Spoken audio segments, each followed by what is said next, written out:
The old man on the assembly line at Cav Electrics in Acton, West London, was a ghost in his own life. To the other men on the floor, he was simply Stan, a quiet, stoic figure who kept to himself, ate his meager lunch alone in the corner of the canteen, and spoke with the thick, clumsy accent of an Eastern European immigrant. For nearly 20 years, his routine never varied. He clocked in, he performed the monotonous, repetitive motions of manual labor, and he clocked out. His co-workers knew nothing of the fire that had once burned in his eyes, nor the burden that weighed upon his soul. They saw only another stateless refugee, perhaps a man running from a dark past, grateful for the minimum wage that kept a roof over his head. He was a man whose citizenship had been stripped by the communists in Warsaw, and whose reputation had been systematically dismantled by the British establishment in London. The hands that now fumbled with small, greasy electrical components, tightening screws, checking connections, wiping away oil, were hands that had once signed orders for thousands of elite paratroopers. The eyes that now strained under the harsh, buzzing hum of fluorescent factory lights, checking for assembly defects on alternator parts, had once scanned top-secret maps of Europe, searching for the strategic advantage that could topple the Third Reich. He worked in that factory until his body finally gave out. No pension awaited him, no recognition from the government he had served, no one asking who he really was. When he finally died of heart failure in September 1967, a handful of his factory co-workers attended the funeral. They went out of simple courtesy, expecting a brief, quiet service for a lonely factory hand they barely knew. They stood in the back, checking their watches, ready to get on with their day. But then, the atmosphere shifted. The priest began to read the eulogy, and he did not speak of a factory worker. He began reading a military record that sounded like a myth. Major General Stanislaw Sosabowski, commander of the Polish 1st Independent Parachute Brigade, defender of Warsaw in 1939, a veteran of the largest airborne operation in the history of warfare. The man who had looked the British High Command in the eye and warned them that Operation Market Garden would be a massacre. The man who was destroyed not for being wrong, but for the unforgivable sin of being right. To understand how a major general ends up sweeping floors in Acton, we must rewind to September 12th, 1944. The setting was a high-security conference room in England, filled with the smoke of cigarettes and the tension of men who hold the fate of the world in their hands. Allied commanders were gathered to plan the most ambitious, high-stakes airborne assault ever attempted. The war was dragging on. The euphoria of D-Day had faded into the grinding reality of a slow advance. Field Marshal Bernard Montgomery, a man of colossal ego and immense ambition, had convinced Supreme Commander Dwight D. Eisenhower to approve a daring, almost reckless gamble: Operation Market Garden. The plan was seductive in its simplicity. 3 airborne divisions, the American 101st and 82nd, and the British 1st, would drop behind German lines in the Netherlands. They would create a carpet of airborne troops, seizing a series of key bridges across the Rhine. If it worked, Allied tanks could bypass the heavy German defenses of the Siegfried Line and pour straight into the industrial heart of Germany. The war, they promised, could be over by Christmas. It was a plan born of impatience and political pressure. But in the back of the room, General Roy Urquhart of the British 1st Airborne Division presented the specifics, and Stanislaw Sosabowski sat in silence, studying the maps with a growing, cold sense of dread.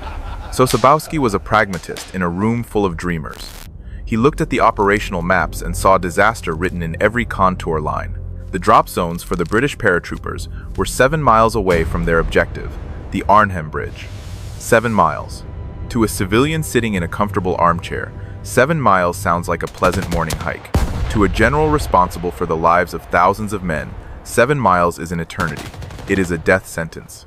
It meant that the element of surprise, the single most critical advantage of any airborne operation, would be lost before a single shot was fired.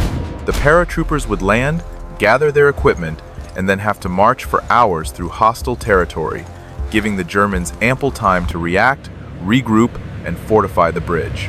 Furthermore, the plan called for the landings to be spread across 3 days due to a shortage of transport aircraft. This defied every tenet of military strategy. You strike with a clenched fist, not with open fingers. Spreading the drop over 3 days meant there would be no concentration of force. The Germans could defeat the Allied forces piecemeal, destroying one wave before the next even arrived. And then there was the intelligence. British reports claimed the area around Arnhem was lightly defended, manned only by old men on bicycles and children. Sosabowski knew this was a dangerous fantasy. He knew the Germans. He had fought them in 1939 when Poland fell.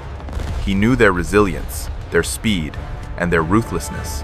When Urquhart finished his presentation and asked for questions, every instinct in Sosabowski's body screamed at him to stand up and call the plan impossible. He wanted to flip the table, to shout that they were sending men to a slaughter. He wanted to demand written orders so that when the inevitable disaster occurred, history would know he had not agreed to it. But he stayed silent. Why? Because he knew the politics of the room. He was already unpopular with the British commanders. Difficult man. He was the difficult Pole, the outsider. Who would have listened to him anyway? That moment of silence, that failure to scream his dissent, haunted him for the rest of his life. However, it wasn't that Sosabowski hadn't tried before. During the planning for Operation Comet, the predecessor to Market Garden, he had been blunt. He had told Lieutenant General Frederick Browning, the elegantly dressed British commander, that the mission was equivalent to suicide. But the Germans, General, he had rumbled in his deep, accented voice. The Germans. The room had gone cold. You must understand the social dynamics at play here. This was not just a disagreement on tactics. It was a breach of etiquette.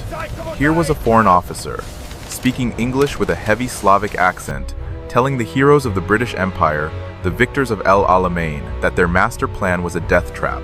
The British officers shifted uncomfortably in their chairs. Glances were exchanged, the kind of looks that say, "Here he goes again." There was an unspoken consensus among the British High Command that Sosabowski was being difficult, simply for the sake of being difficult. They viewed his realism as pessimism. They viewed his caution as a lack of fighting spirit. Browning dismissed him as a doom thinker, a man who couldn't grasp the momentum of Allied victory. When Sosabowski pointed out that lightly armed paratroopers could not hold out against armored counterattacks for days on end, his concerns were waved away with a casual arrogance that is painful to look back on. The tanks will be unserviceable, Browning said. The Germans are beaten. What Sosabowski didn't know, what almost no one in that room acknowledged, was that the warnings were based on hard evidence. A young intelligence officer, Major Brian Urquhart, no relation to the general, had obtained aerial reconnaissance photographs showing German tanks hiding under the trees near Arnhem.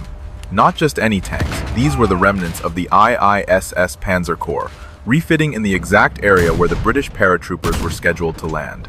The British command was dropping light infantry directly onto a panzer division. Browning dismissed this evidence too. He was so committed to the plan, so desperate for the glory of the operation, that he chose to ignore the reality of the tanks.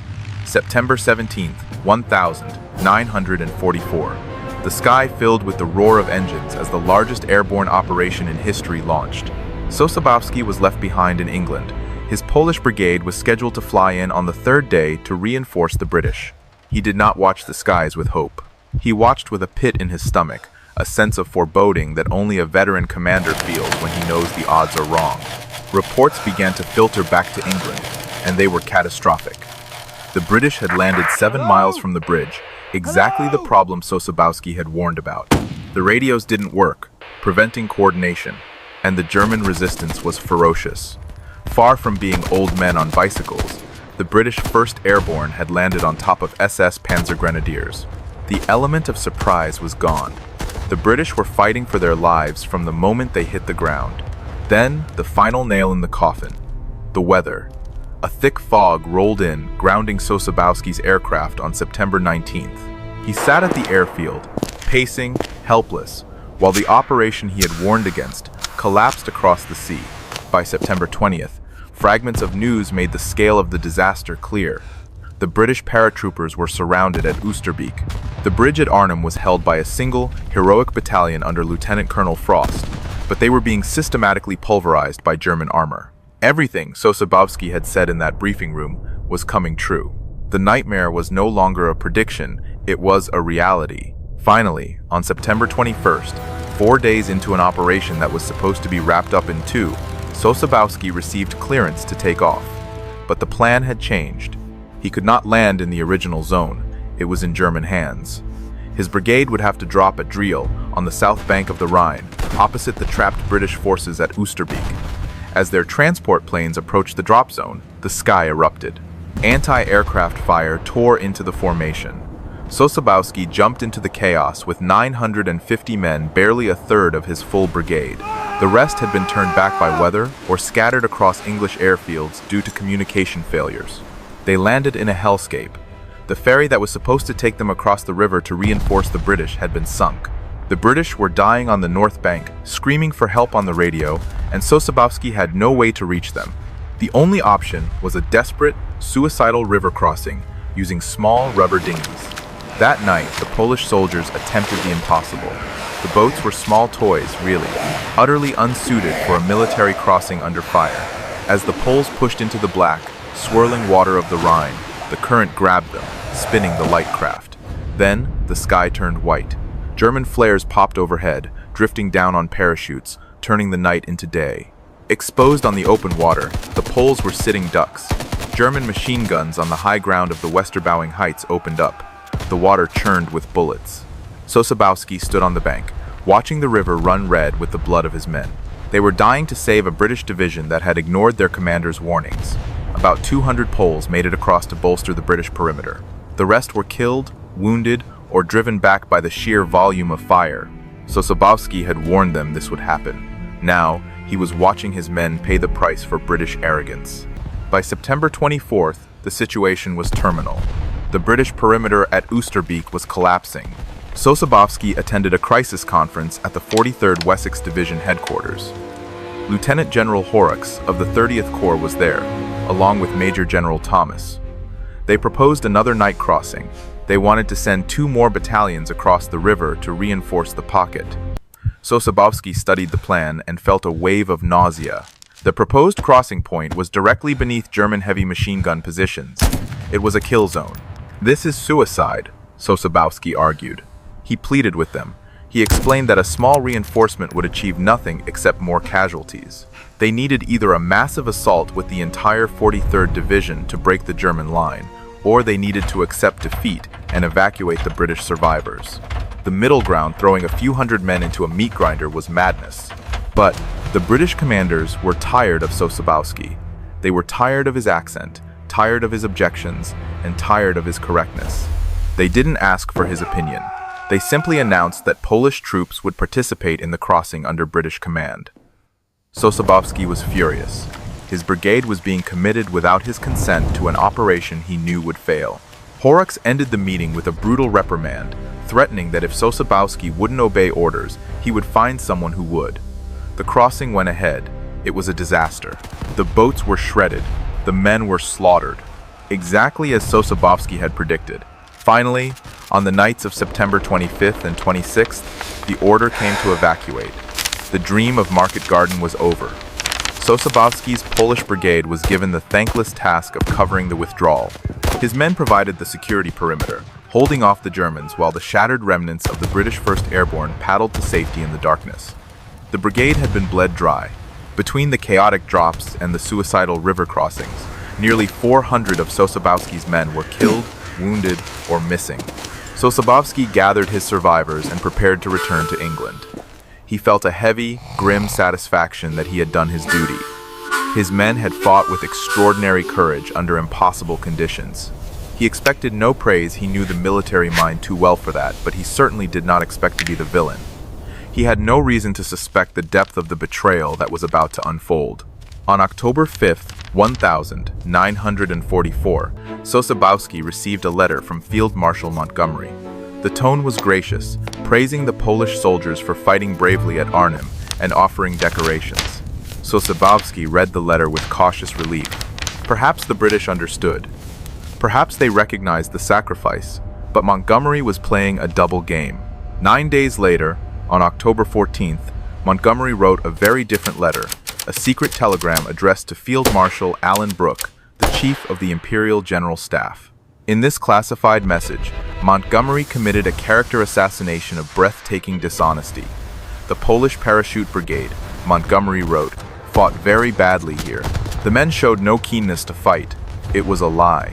A complete, malicious fabrication contradicted by every after-action report, every eyewitness account, and every British soldier who had served alongside the Poles in that hellish perimeter. Why would Montgomery do this? Why would he slander brave men who had died trying to save his failed operation? The answer lies in the brutal politics of war. Operation Market Garden was a catastrophe. It had cost thousands of elite Allied lives and achieved nothing. Someone had to be blamed. Montgomery, the hero of the Empire, could not admit he had pushed a flawed plan. Browning, his lieutenant, could not admit he had ignored intelligence about the panzers. They needed a scapegoat, and Sosabowski was the perfect target. He was foreign. He was difficult. He had no powerful government to protect him, and most damning of all, he had been right. As historian Michael Alfred Peschke later observed, the worst thing a subordinate can do is question orders and be proved right. Sosabowski's accuracy was an insult to their competence. But there was a darker geopolitical dimension as well. The timing of Montgomery's letter was not coincidental. The Moscow Conference was taking place. Winston Churchill was meeting with Joseph Stalin to decide the future of Eastern Europe. Stalin wanted Poland. He wanted a Soviet-controlled puppet government in Warsaw, and he wanted the Western Allies to abandon the Polish government in exile in London. Churchill, ever the pragmatist, needed leverage to pressure the Polish leaders into accepting Soviet demands. If Poland's most elite military unit, Sosabowski's brigade, could be painted as incompetent, it weakened Poland's negotiating position. Montgomery's lie gave Churchill the ammunition he needed. Lieutenant General Browning supported the lie. He formally requested Sosabowski's removal on December 1st, citing a need for a younger, more cooperative officer. The real reason was obvious. Sosabowski was a living reminder of their failure. The British government pressured the weak Polish government in exile. "Get rid of Sosabowski," they said, "or we will cut off your support." The Poles, desperate and dependent on British goodwill, had no choice. On Christmas Day 1944, the news reached the troops. Sosabowski was being fired. The paratroopers were devastated. They had followed this man through hell. They had watched their brothers die in the Rhine on his orders, knowing he was trying to save them. They immediately started a hunger strike. These were elite killers, men who had survived one of the war's worst disasters, yet they were willing to starve themselves rather than accept the injustice done to their old man. Sosabowski heard about the protest and intervened. He ordered them to eat. He would not let them suffer for his sake. On December 27th, he formally handed over command. The general who had warned against Market Garden was reassigned to a humiliating post commanding rearguard troops. Montgomery and Browning had won. The history books were written to protect their reputations, and Sosabowski was erased. When the war ended in 1945, the tragedy deepened. Sosabowski could not go home. Poland had been liberated by the Soviets, only to be occupied by them. The communist regime in Warsaw viewed officers from the West as spies and traitors. Those who returned faced imprisonment, torture, or execution. In September 1946, the communist government stripped Sosabowski of his Polish citizenship. He became a man without a country, stateless and adrift. He managed to bring his wife and son to London. His son, Stanislaw Jr., was a tragedy in his own right. He had lost his eyesight during the Warsaw Uprising, serving as a medic in the resistance. The family settled in West London with absolutely nothing. There was a cruel, biting irony in their existence. The general, who had foreseen the disaster when everyone else was blind, now spent his days caring for a son who was literally blind, both of them broken by a war that had taken everything from them. The British government provided no pension for Polish generals. To them, he was just another refugee. At age 57, Major General Stanislaw Sosabowski, a hero of two nations, had to apply for manual labor jobs. He found work at the CAV Electrics factory. He put away his uniform, his medals, and his pride. He put on overalls and picked up a wrench. For nearly 20 years, he stood on that assembly line. He never talked about the war. He never mentioned Montgomery, or the bridge too far, or the blood in the river. He lived in anonymity and poverty. In 1960, he published his memoirs, titled Times Freely I Served*. Few people read it. The narrative of the war had already been set by the victors, and there was no room in the British legend of World War II for a Polish general who pointed out their mistakes. He worked at the factory until he was 75 years old, a quiet dignity his only shield against the humiliation of his circumstances. It wasn't until 2006, over 60 years after the battle and decades after his death, that the truth finally began to outpace the politics. Queen Beatrix of the Netherlands awarded the Military Order of William to the Polish 1st Independent Parachute Brigade, correcting the historical record. Sosabowski himself was posthumously awarded the Bronze Lion. The Dutch people had never forgotten. In the village of Driel, where the Poles had fought and died, the locals had always revered them as liberators. They renamed the village square Sosabowski Plein. A statue of the general now stands there, looking eternally toward the river he tried so hard to cross. The British government took even longer. It was not until 2025, 80 years late, that the silence was fully broken. At a ceremony in Warsaw, a British defense minister finally paid official tribute to Sosabowski. It wasn't a full apology for Montgomery's lies. Governments rarely apologize for the sins of their heroes, but it was vindication. It was an admission that the narrative had been wrong. History is usually written by the victors, they say. But in the case of Market Garden, history was written by men who needed to cover up their failure. Montgomery got the statues, the knighthood, and the fame. Browning got a royal appointment. Sosabowski got a factory job and a pauper's grave. But time has a way of clarifying the truth. The old man in the factory knew things his co-workers couldn't imagine. As he stood on that assembly line, covered in grease, tightening screws for minimum wage, Stanislaw Sosabowski possessed the one thing Montgomery never did, the one thing that rank and medals cannot buy: a clean conscience. He had told the truth when it cost him everything, and in the end, that is the only victory that matters.